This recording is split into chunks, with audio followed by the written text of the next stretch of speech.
welcome back to my channel. So ngayon is nandito po kami sa Seoul kasi nga mag-New Year na. So ito palang video na to is December 30 pa siya. So kasama ko pala yung binan ko kasi pupunta kami ngayon sa sauna. Ito pala yung paligid ngayon kasi ang lakas na nga ng snow dito. So yung sauna pala is yung makukuha yung mga ano mo, mga tagip-tip. Anong tawag nun? Basta tagip-tip. Ayan, basta di ko alam sa Tagalog. And then yung mga libag-libag ganun pala. So dahil malamig nga, nagsauna kami. Kasi sa loob ng sauna is mainit yung tubig, mainit lahat pa. Yun na nga, bumili na nga yung, binan ko ng mainom namin para sa loob. Dalawa lang yung kamay ng binan kong babae kasi yung laki hindi naman yung kasama. So, ito pala yung dito, station or subway sa Cheongjeong, no? So, ito pala yung center din ng Seoul kasi malapit lang din sa Seoul Station and then sa City Hall. And then, parang ano lang siya talaga, malakad lang siya sa kung gusto mong maglakad. So, dahil nga medyo malapit lang naman, parang nasa around 10 minutes. Yun. So, lalakad lang kami. So, papicture na pala ako ng dito sa bird. Kasi sobrang, amazed ako sa view dito sa personal. Sobrang ganda talaga. And then, yung binan ko, go naman siya ng go. Kasi alam niya naman yung, attitude ko na makulit talaga ako pagdating sa mga video and picture. So, yeah.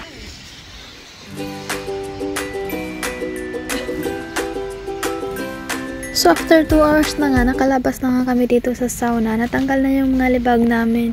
Dahil nga, bawal mag-video dyan kasi nakahubad yung mga tao sa loob ng sauna. Pero different naman yung iba. Nasa kabila naman yung mga lalaki, iba kabila na yung mga babae. Namumula na yung pisngi ko kasi nga nalalamig na talaga ako. Kasi nga, naglalakad lang kami, hindi nagkapalang snow. As in, malakas pa sa kanina pagpapunta namin dito. So, nakadaan nga kami dito sa small market. So, bumili ng isda yung binan ko. Tingnan nyo naman yung mga presyo, tag 13,000, 20,000. Sobrang mahal talaga dito sa Korea. Kahit saan ka mahal talaga. Pero okay naman, bumabawi naman sa sweldo. So, okay na din yun. Fighting na rin. Kahit mga prutas na kahit isang piraso lang, mahal na rin yan. Lalo na pag small market lang. So, ayun na nga, paakyat na kami sa bahay namin. At na ngayon na nga, sinisipon na ako. So, pauwi ko pala is, pupunta naman ako sa salon para magpagupit ng aking buhok. Hello mga ka-choy. So, ngayon is pupunta po ako sa sa Myeongsel or sa salon kasi magpagupit ako. Lakas ng snow ngayon. Sabi ng biyanan ko before, nung bata pa sila, sobrang lakas ng snow. Tapos, before, wala pong mga asin-asin nilagay para matunaw agad yung snow. So, hanggang baywang nila yung snow. Yung maano na yung matabunan na yung shoes mo pag talaga. Ayun. Ang cute. Matibak. Ang ganda talaga. Ang ganda. Hindi, amazed lang ako sa paligid. Yung aso naglalaro. Ang cute. Pakita ko sa inyo. Pag malapit na.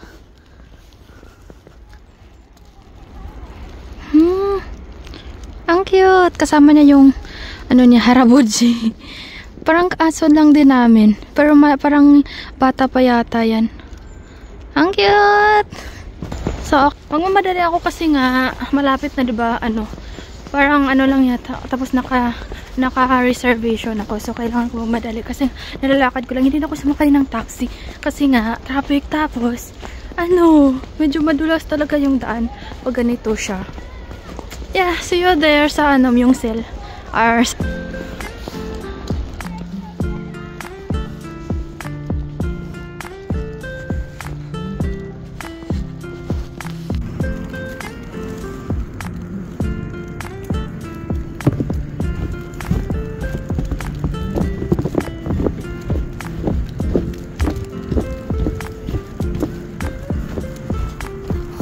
Tibak. Wow, tibak. Ang lakas ng snow.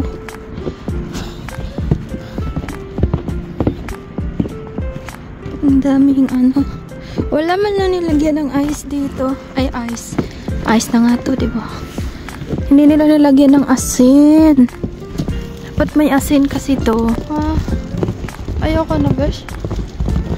Actually, hindi siya masyadong malamig pag merong snow. Hindi siya talaga malamig masyado.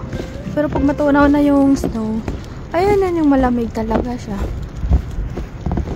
Actually, ngayon is papunta ako sa magpagupit ako. So, yung last gupit. Ako lang pala mag-isa. Saray na rin ako. Yeah. So, tingnan nila ng paligid. Super white. White ni Christmas and white New Year. Nung Christmas din eh, umulan din ang snow. Ayun na. Halos lahat talaga. Mas malakas doon sa probinsya, pero malakas din ngayon dito. Sa wakas nandito na rin ako sa salon. Nawawala yung pagsigil ko. Alam pa yan yung salon, umikot-ikot pag open siya. Pasok tayo. So, una nga, ginupitan yung buhok ko. So, naghintay rin ako na ilang minuto, parang 30 minutes plus 10. So, tapos na yung gupit. So, nilagyan nila ng something chemical. Hindi na masyadong mabaho. So, ayan na pala. So, lagyan ng something. Hindi ko ma-explain. Basta, ganyan siya. Nilagyan nila ng para pang siya pakulot konti kasi kailangan siya magpa-wave yung buhok ko. So, konting wave lang. Kasi yung haircut ko pala is wolf cut. So, ganun na siya. Pagkatapos, ayan na yan siya. Hindi naman masyadong matagal. 2 hours yata ako dito more than. So, ito na nga siya. May plastic na. So, maghintay ng isang oras. So, while maghintay, punta muna ako sa Okay-Okay dito na malapit. Kasi, yung Okay-Okay dito is mga branded siya. So, nakabili na nga ako. And then, pagkabalik ko ito na, tinanggal na siya slowly. And then, hugasan na. Yun na din. Tapos na rin. Tsaka yung blower. Tapos, lagyan nila ng mga essence, moisturizing para sa... So, dito nga ako, guys, malapit sa bahay. So, ito na yung buhok ko. Pakita ko sa inyo. Siyempre. Yung tawag pala nito is siya? Wolf cut. Meron siyang konting bangs na pinalagyan ko. Actually, hindi sana. Pero okay naman siya. Tingnan yung paligid ko, ang lamig. I'm freezing. Yeah. It's so cold. Pati yung mukha ko namumula. Wala naman akong nilagay sa mukha ko. As in, wala. Kasi nga, kagaling ko lang dun. Namumula siya dahil sa lamig. Ano yung upuan dito? Ang ng snow. Oh. Ay, nano ko yung... Nano ko. Oh. Tibak. So, yeah, uwi na ako, guys. Hi! Thank you so much. So, i-share ko lang din pala yung Christmas party namin or end year party namin dito sa church namin sa Korea.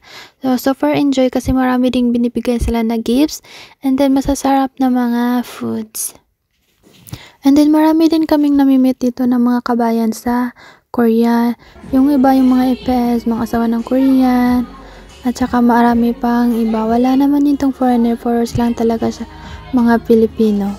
So, sobrang enjoy talaga namin, lalo na sa mga parapol-rapol namin. Lahat po nakatanggap po. Sobrang blessed po. And yeah, I'm so thankful na nahanap ko tong church na to kasi nga 1 year na din ako dito. Then 1 year din na parang malapit din 1 year na hindi ako nagsisimba kasi nga nung bago pa ako dito wala talaga akong makita na yung gusto ko talagang church. Marami naman church dito pero Catholic siya and then siya and Korean yung kasi. So yun pala si Ate Lot and yeah, I'm so thankful kasi si Ate Lot yung nagdala sa akin dito. So, pati yung mga bata sobrang enjoy, lalo na yung mga pa-games, sobrang cute.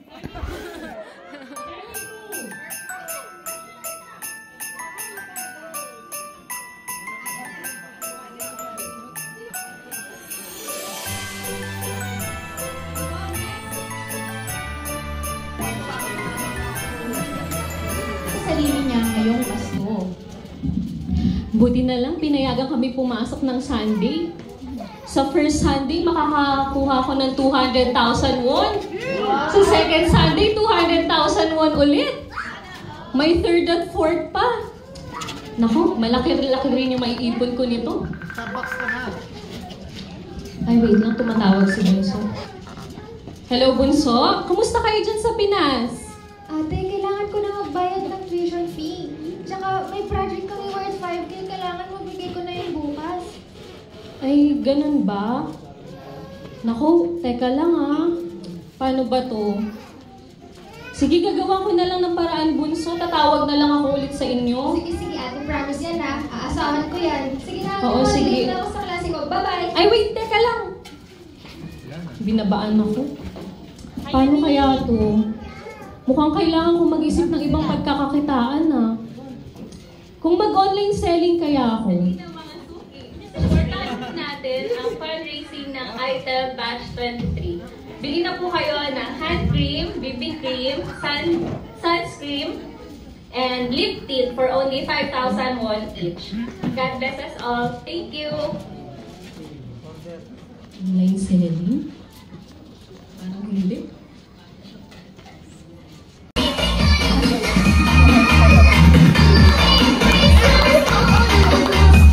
Bakit naman ang dilim?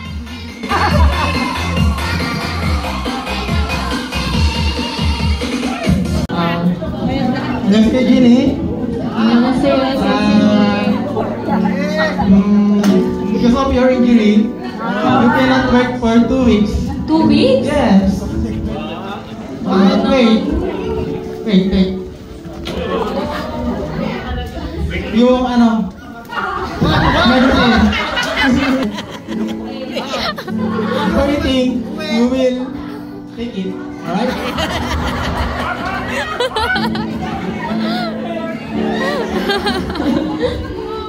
Para sa'yo, Sansangnim.